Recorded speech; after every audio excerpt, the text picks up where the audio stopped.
నేను ప్లాస్టిక్ కప్పుని. ఆ వేడి వల్ల మీ శరీరంలోకి విషపదార్థాలు విడుదలవుతాయి. అందుకే గాజు లేదా సిరామిక్ కప్పులో తాగండి. ఇది సురక్షితం.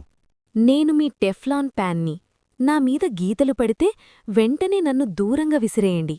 నిప్పుకు గురైనప్పుడు ఆహారం కింద కనిపించే పొర విషాన్ని విడుదల చేస్తుంది. దానివల్ల లంగ్స్ మరియు హెల్త్కి హార్మ్ఫుల్.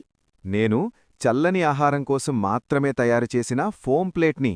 వ్రేడి ఆహారం పెడితే నేను కరిగి క్యాన్సర్ కారక పదార్థాలను విడుదల చేస్తాను. నేను ప్లాస్టిక్ సంచిని. హాట్ ఫుడ్ ప్యాక్ చేస్తే విషపూరిత పదార్థాలు ఆహారాన్ని కలుషితం చేస్తాయి.